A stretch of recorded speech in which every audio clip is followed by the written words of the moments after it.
सभी विद्यार्थियों का Vidya Niketan senior secondary school रानौली के इस ऑनलाइन यूट्यूब चैनल पे स्वागत है।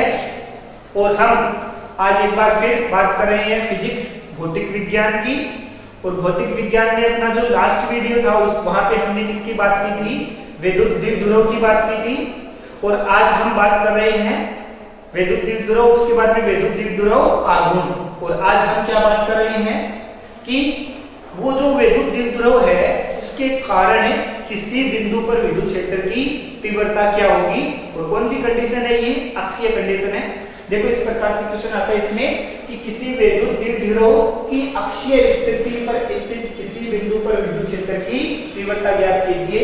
या इस प्रकार से क्वेश्चन आ सकता है कि वैद्युत द्विध्रुव की अक्षीय स्थिति हेतु विद्युत क्षेत्र का व्यंजक या विद्युत क्षेत्र की तीव्रता का व्यंजक आपको ज्ञात करना है। तो इसके लिए हम क्या करते हैं, सबसे पहले एक वैद्युत द्विध्रुव लेते हैं। देखें ये आपके पास में एक वैद्युत द्विध्रुव है, ये -q चार्ज है, ये दूसरा कौन सा है +q चार्ज है, ठीक है ना। ये वैद्युत द्विध्रुव हो गया, इसका नामकरण कर देते हैं। कई बार ये यूज हो जाता है, कई बार नहीं भी होता, लेकिन फिर भी AB मतलब जो डाइपोल है उसका -q चार्ज A पॉइंट पे है और +q चार्ज B पॉइंट पे। तो ये एक डाइपोल हो गया। डाइपोल का ओरिजिन पॉइंट क्या है O, और आपको पता है कि टोटल डिस्टेंस कितनी होती है 2a होती है। तो जब हमने इसको O कर दिया इसके ओरिजिन पॉइंट को या सेंटर पॉइंट को, तो ये A इधर हो गया और A इधर हो गया। टोटल डिस्टेंस आपकी A प्लस में A कितनी हो गई 2a। अब हमें चलना है इसकी अक्षीय स्थिति में। तो ये डाइपोल की कौन सी स्थिति है, अक्षीय स्थिति है। इस प्रकार से ये x ऐसे निकलेगा, तो आप उस साइड भी ज्ञात कर सकते हैं, इस साइड भी ज्ञात कर सकते हैं। तो हमने इस अक्षीय स्थिति में ये जो है यहां पर हमें कोई पॉइंट चूज करना है। हमने इस वाले पॉइंट पे अपना पॉइंट लिया है। ये जो पॉइंट है हमारे पास में, ये पॉइंट है आपके पास में P, और P पे हमें E वेक्टर ज्ञात करना है। डाइपोल के कारण जो टोटल है वो E वेक्टर अपने को ज्ञात करना है। तो अपने को डिस्टेंस चाहिए, ये O और P, OP की डिस्टेंस कितनी होगी, ये जो डिस्टेंस है इस डिस्टेंस को, दूरी को हमने माना है स्मॉल r। और आपको ये तो पता ही होगा क्या कि स्मॉल r है वो ग्रेटर देन है किसके, स्मॉल a, इससे greater than and greater than होती है। यहां भी देख ले, एक ये वाली दूरी है, एक ये वाली दूरी है, r है वो इसकी तुलना में बड़ी है, ठीक है ना। तो अब ये हो गया आपका P। अब P पे अपने को क्या चाहिए, टोटल विद्युत क्षेत्र की तीव्रता का मान ज्ञात करना है। तो इसके लिए अपने को क्या करना पड़ेगा, वो जो पॉइंट चार्ज था उसका कंसेप्ट था वो यूज करना पड़ेगा। हम इसको अलग अलग मानेंगे ये -q चार्ज और +q चार्ज दोनों के द्वारा अलग अलग पॉइंट P पे विद्युत क्षेत्र क्या है। तो देखो पॉइंट चार्ज के लिए मैंने डेरिवेशन आपको क्या कराई थी कि इस प्रकार से आपके पास में कोई चार्ज q है, उससे स्मॉल r दूरी पे यहाँ पे अपने को E वेक्टर ज्ञात करना था। तो उसके लिए हमने किस प्रकार से यूज किया, E kq/r², ये फॉर्मूला ज्ञात किया था। यहाँ पे टेस्टिंग चार्ज लाई थी, ये डेरिवेशन दी 2 नंबर के लिए। तो आपको ये बेसिक फॉर्मूला याद रखना है, E kq क्या होता है r²। और इसी के फॉर्मेट से हम फॉर्मूला बनाएंगे। तो देखो सबसे पहले हम बात करेंगे +q कि +q आवेश के कारण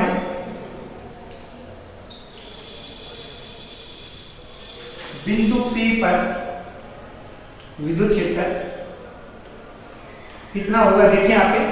तो +q आवेश के कारण बिंदु P पे विद्युत क्षेत्र वो है, फॉर्मूला उसके लिए देखो ये +q आवेश, आप ये देखिए ये +q आवेश है, इससे बल रेखाएं निकलेंगी। तो यहां से बल रेखाएं इस प्रकार से चलेगी, +q आवेश से बाहर की ओर होती है, तो ये बल रेखाएं इस प्रकार से चली, पॉइंट P से होके बाहर की ओर जाएंगी। यानी इसके कारण जो यदि मैं E1 वेक्टर मानता हूं उसकी डायरेक्शन क्या होगी, इस प्रकार से पॉइंट P से बाहर की ओर होगी, ठीक है।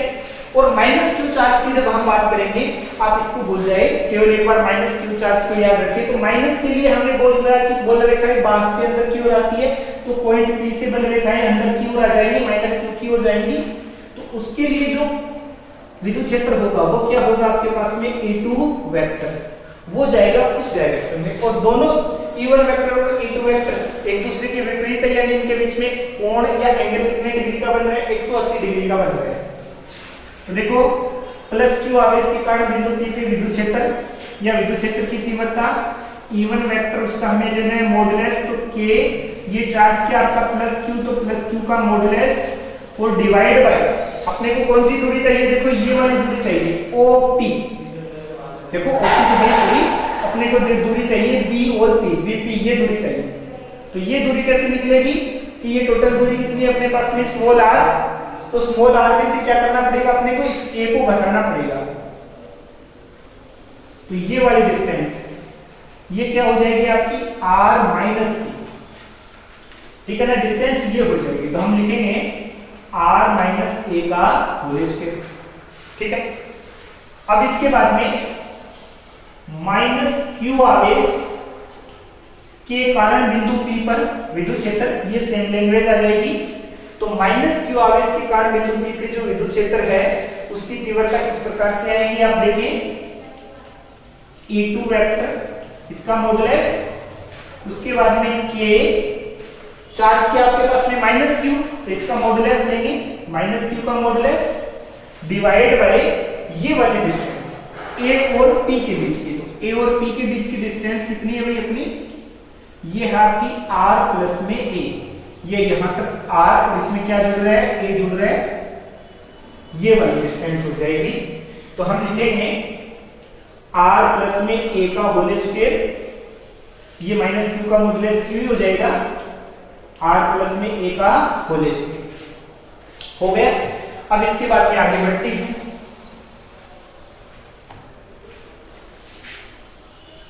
क्या बिंदु P पर परिणामी विद्युत क्षेत्र, रिजल्टेंट विद्युत क्षेत्र यानी कुल विद्युत क्षेत्र भी बोल सकते हैं, टोटल इलेक्ट्रिक फील्ड, तो परिणामी विद्युत क्षेत्र क्या होगा आपके पास में? परिणामी है E वेक्टर, और वो E वेक्टर क्या होगा? E1 वेक्टर और E2 वेक्टर का योग होगा। देखो सबसे पहले वेक्टर में बोले ना तब तो योग होगा, और मॉडुलस में बोले तो अंतर होगा। तो वो किस प्रकार से कि जो E वेक्टर है वो होगा आपका E1 स्क्वायर प्लस में E2 स्क्वायर प्लस में 2 E1 E2, और अब इन दोनों के बीच में एंगल E1 और E2 के बीच में एंगल एक दूसरे के अपोजिट एंगल हुआ 180 डिग्री, तो हम लिखेंगे cos 180 डिग्री, और cos 180 डिग्री का वैल्यू क्या होती है? -1, ये जाएगा इन रूट में, तो ये होगा आपका E1 square plus E2 square minus 2 E1 E2, और इन रूट में। फिर आगे देखें, ये a माइनस b का फॉर्मूला बन गया, यानी हम इसको लिख सकते हैं E1 माइनस E2 का होल स्क्वायर। अब देखो E1 माइनस E2 का होल स्क्वायर खोलोगे तो क्या आएगा? E1 का स्क्वायर है प्लस E2 का स्क्वायर है और माइनस 2 E1 E2 इसमें है ना। अब होल स्क्वायर से ये क्या हो गया? कैंसिल। तो इसका जो रिजल्टेंट है ना, ये E वेक्टर का मॉडुलस था, तो वो क्या हुआ? E1 माइनस E2, ठीक है ना। आप इतने लंबे प्रोसेस से बचना चाहते हो तो आप डायरेक्ट याद रखा करो, कोई भी वेक्टर हो सकता है आपके पास में। जैसे आपके पास में एक वेक्टर है a, दूसरा वेक्टर है आपके पास में b, इस प्रकार से, ठीक है ना। इन दोनों वेक्टरों के बीच में एंगल कितना बन रहा है? अब एंगल कितना दिखाई दे रहा है आपको? दोनों एक दूसरे के पैरेलल है, तो एंगल कितना है? 0 डिग्री। तब इनका जो रिजल्टेंट होगा वो दोनों का क्या होगा? योग होगा, a प्लस में b। और यदि दो वेक्टर, ये आपका a वेक्टर और ये आपका b वेक्टर एक दूसरे के अपोजिट हो, तब इनका रिजल्टेंट क्या होगा? a minus b। और इसमें भी क्या होना चाहिए? a ग्रेटर देन b होगा तब, और b ग्रेटर है तो b माइनस a हो जाएगा, या फिर इसकी वैल्यू नेगेटिव में आ जाएगी रिजल्टेंट की, ठीक है। ज्यादातर ये दो यूज आते हैं। एक 90 डिग्री का भी केस है कि ये a वेक्टर और ये b वेक्टर दोनों एक दूसरे से 90 डिग्री पे है, तब रिजल्टेंट क्या होता है? तब होता है इन रूट a स्क्वायर प्लस में b स्क्वायर, ठीक है। तो यहां कौन सा केस था? इन दोनों में अपोजिट वाला केस था। तो अपोजिट वाले में क्या होता है a माइनस बी, तो हमने लिख दिया e1 माइनस e2। अब डायरेक्ट भी लिख सकते हैं बिंदु P पे परिणामी विद्युत क्षेत्र, इस सबको छोड़ो, E बराबर e1 माइनस e2, आगे डेरिवेशन को कर दो। ठीक है, तो ये तो मैं अभी थोड़ा सा डिटेल में समझाने के लिए सारी चीजें लिखता हूं, बाकी आप ये लाइनें छोड़ सकते हैं, ये तीनों डायरेक्ट लिखें बिंदु P पे परिणामी विद्युत क्षेत्र E बराबर e1 माइनस e2। ठीक है ना, क्यों? क्योंकि दोनों वेक्टर जो हैं E वेक्टर वेक्टर राशि है और दोनों क्या है, एक दूसरे के अपोजिट। तो अब देखें E की वैल्यू रखें, E1 की वैल्यू क्या आपके पास में KQ बटा R माइनस A का होल स्क्वायर माइनस उसमें KQ बटा R प्लस में A का होल स्क्वायर, ये हो गया। इसके बाद में E बराबर KQ को हमने ले लिया कॉमन लिया, तो ये क्या बचा 1 बटा R माइनस A का स्क्वायर और 1 बटा R प्लस में A का स्क्वायर। ठीक है ना, और उनमें भी एलसीएम लिया, तो एलसीएम ये दोनों अलग अलग हैं, ये R माइनस A है, ये R प्लस में A। यदि दोनों R प्लस में A होती तो R प्लस में A का होल स्क्वायर ही हो जाता, लेकिन ये दोनों अलग अलग हैं, इसलिए एलसीएम क्या आएगा दोनों का R माइनस A का होल स्क्वायर और R प्लस में A का होल स्क्वायर। ठीक है, ये एलसीएम आ गया। अब इस एलसीएम में R माइनस A के होल स्क्वायर का भाग लेंगे तो क्या बचेगा, R प्लस में A का होल स्क्वायर बचेगा और उसको 1 से मल्टीप्लाई करेंगे तो R प्लस में A का होल स्क्वायर हो जाएगा। फिर दोनों के बीच में कैसा है सिंबल है माइनस का। अब की बार R प्लस में A के होल स्क्वायर का भाग देंगे तो बचेगा R माइनस A का होल स्क्वायर, उसको 1 से मल्टीप्लाई करेंगे तो ऊपर जाएगा R माइनस A का होल स्क्वायर। अब इसके बाद में आपके पास में कॉमन क्या है, KQ कॉमन है। ठीक है, इसको A प्लस में B के फॉर्मूले से खोलेंगे तो क्या हो जाएगा आपका R स्क्वायर प्लस में A स्क्वायर प्लस में 2AR, और इसको R माइनस A को A माइनस B के फॉर्मूले से खोलेंगे तो ये होगा आपका R स्क्वायर प्लस में A स्क्वायर और माइनस 2AR, ये होगा। अब ये बाहर वाला सिंबल किसका है, माइनस का है, तो ये माइनस का ये पॉजिटिव वाली वैल्यू को नेगेटिव करेगा और जो माइनस है उसको क्या कर देगा, पॉजिटिव कर देगा। तो अपने पास में होगा ये प्लस वाला होगा माइनस R स्क्वायर, फिर प्लस वाला ये भी होगा माइनस A स्क्वायर और ये माइनस वाला है हो जाएगा प्लस और ये हो जाएगा अपने पास में 2AR। और डिवाइड में क्या है आपके पास में R माइनस A का होल स्क्वायर R प्लस में A का होल स्क्वायर। अब देखो एक बार स्क्वायर को छोड़े तो ये होगा आपका R minus A R plus में A, तो उसके अंदर भी एक फॉर्मूला हम लगाएंगे, कौन सा, हम फॉर्मूला लगाएंगे A minus B A plus में B, यानी ये फॉर्मूला होता है आपका A square minus B square. आप ऐसे याद रखते हैं A square minus B square बराबर होता है A माइनस B और A प्लस में B। ठीक है ना, तो हम इसको रिवर्स में यूज कर रहे हैं, तो ये हो जाएगा आपका R square minus A square और अब होल स्क्वायर लगा दे और बड़ा ब्रैकेट क्या कर दे, हमें बंद कर दे। अब देखो जो कैंसिल हो रहे हैं उनको कैंसिल कर दे, ये माइनस R स्क्वायर है ये प्लस R स्क्वायर से कैंसिल हो जाएगा, ये माइनस A स्क्वायर है ये प्लस A स्क्वायर से कैंसिल हो जाएगा, ये दोनों वैल्यू प्लस की हैं, तो आपके पास में क्या होगा KQ इनटू 2AR और 2AR टोटल क्या हो जाएगा 4AR। अब डिवाइड बाय क्या है R square minus A square. यहां पर भी एक छोटी सी प्रॉपर्टी हम लगाएंगे कि देखें कि चूंकि R है वो greater than and greater than A है, सो R स्क्वायर है वो और भी बड़ा हो जाएगा किससे, A स्क्वायर की तुलना में। तो A स्क्वायर को हम क्या लेंगे, नगण्य लेंगे, नेग्लिजिबल। तो इसको जब हम नगण्य लेंगे, नेग्लिजिबल लेंगे तो ये हट गया अपने पास में, तो क्या बचा, केवल R का स्क्वायर बचा और उसकी फिर स्क्वायर है, तो ये हमने लिख दी। तो ये अब ये पावर क्या है, गुणा में पावर जुड़ेगी, 2 और 2 कितनी हो जाएगी अपने पास में 4। ठीक है ना, तो हम लिख देंगे KQ इनटू 4AR और डिवाइड बाय ये R की पावर कितनी होगी 4, एक पावर से ये पावर कैंसिल हो जाएगी, पावर बची नीचे 3। अब देखो इस 4 को 2 टुकड़ों में तोड़ते हैं, 4 को क्या लिख सकते हैं 2 इंटू 2 लिख सकते हैं। तो देखिए सबसे पहले का 2 मैंने आगे लिख दिया, फिर KQ इंटू फिर एक 2 बचा तो वो आपका 2A और बटा R क्यूब। अब देखिए Q इंटू 2A क्या होता है, Q इंटू 2A होता है अपने पास में P। इसका फाइनल रिजल्ट हमेशा इस कॉर्नर में आता है, पता नहीं क्या कारण है। तो Q इंटू 2A, क्योंकि Q into 2A equal to क्या होता है P, विद्युत ध्रुव आघूर्ण। जब ये P हो गया तो आपके पास में E का फॉर्मूला क्या हो गया, P बराबर आगे क्या आपके पास में 2 KP और बटा क्या हो गया RQ। ये हो गया फाइनल डेरिवेशन यानी फाइनल फॉर्मूला।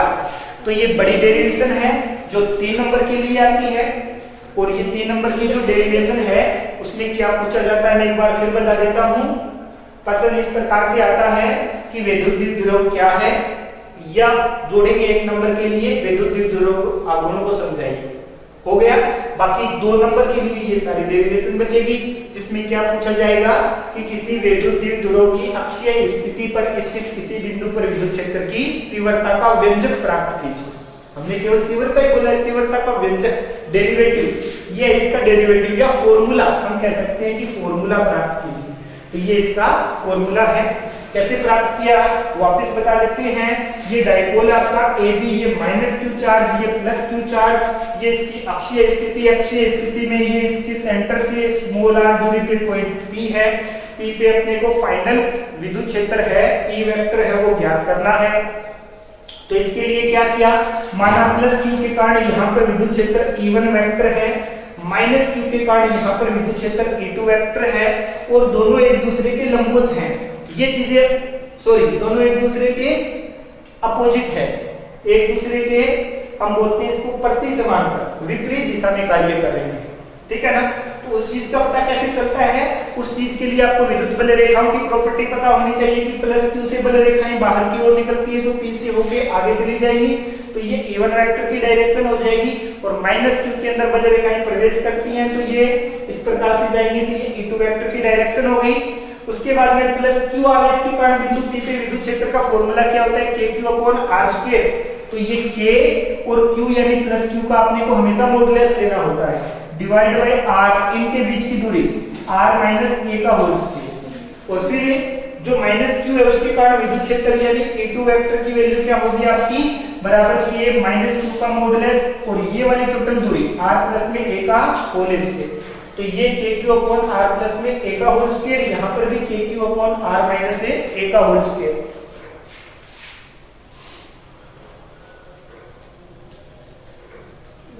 फर्क क्या है, ये R माइनस A का होल स्क्वायर है और ये R प्लस में A का होल स्क्वायर है, बाकी सेम मैग्नीट्यूड, खाली डिस्टेंस का अंतर है, और वो डिस्टेंस के अंतर के कारण ही E1 ग्रेटर देन होता है किसकी तुलना में, A2 की तुलना में। फिर रिजल्टेंट में आप डायरेक्ट ये याद रखना है E बराबर E1 माइनस A, फिर इनकी वैल्यू हमने रखी, E1 की वैल्यू KQ/R माइनस A का होल स्क्वायर, A2 की वैल्यू माइनस KQ/R प्लस में A का होल स्क्वायर। हमने लिया एलसीएम आया R माइनस A का होल स्क्वायर, R प्लस में A का होल स्क्वायर, ठीक है ना। और उसके बाद में इस एलसीएम में हमने सबसे पहले R माइनस A स्क्वायर का भाग दिया, तो आपके पास में R प्लस में A का होल स्क्वायर बचा, और फिर R माइनस A के होल स्क्वायर का भाग दिया तो आपके पास में प्लस का भाग दिया, तो फिर माइनस वाली टर्म बची तो R माइनस A का होल स्क्वायर। फिर इनको हमने A प्लस में B के फॉर्मूले से खोला, ये A प्लस में B के होल स्क्वायर के फॉर्मूले से, तो ये हुआ R स्क्वायर प्लस में A स्क्वायर प्लस में 2AR। इसे A माइनस B के फॉर्मूले से खोला तो हुआ R स्क्वायर प्लस में A स्क्वायर, और क्या था माइनस 2AR। लेकिन बाहर ये जो माइनस था, इस माइनस ने जो प्लस वाली थी उनको क्या किया, माइनस को, जो माइनस की ये टर्म थी इसको क्या कर दिया प्लस, ठीक है ना। और फिर ये माइनस का R स्क्वायर, ये प्लस का R स्क्वायर कैंसिल आउट हो गया, ये माइनस का A स्क्वायर, ये प्लस का A स्क्वायर कैंसिल आउट हो गया, तो बचा क्या आपके पास में 4AR, और डिवाइड बाय यहाँ पे हमने एक और फॉर्मूला दे मारा, और वो क्या है R square minus A square. तो ये ऊपर क्या था A माइनस B और A प्लस में B, आप ऐसा समझ सकते हैं A माइनस B और A प्लस में B का फॉर्मूला होता है A square minus B square. तो ये हुआ R माइनस A और R प्लस में A, इससे हुआ R square minus A square, इनका होल स्क्वायर हमने यहाँ पे लगा दिया टोटल। अब इसके बाद में KQ इंटू 4AR, और ये R की पावर टोटल कितनी होगी 4, ये देखो यहाँ नीचे 4 की है, और इस एक R से इस R को कैंसिल किया तो डिवाइड में R की पावर कितनी गई अपने पास में Q3, उसके बाद में 2kq इंटू 2a। अब q इंटू 2a क्या होता है? ये होता है आपका विद्युत ध्रुव आघूर्ण यानी p, तो इसको हमने p लिख दिया, तो E बराबर क्या हुआ 2kp बटा rp। ये फाइनल आपका डेरिवेटिव हो गया कौन सी पोजीशन पे? अक्षीय पोजीशन से। E अक्ष भी लिख सकते हैं इसको कि अक्षीय पोजीशन के लिए, एक्सियल पोजीशन के लिए जो डेरिवेटिव है वो आपके पास में क्या है, जो व्यंजक है वो क्या है 2kp बटा rp। ठीक है, कल की क्लास में हम बात करेंगे जो इसका निरक्ष है, ठीक है ना, निरक्ष पर विद्युत क्षेत्र की तीव्रता का व्यंजक क्या होगा, और साथ में बल आघूर्ण का व्यंजक भी कल हम प्राप्त करेंगे। तब तक के लिए सभी का धन्यवाद।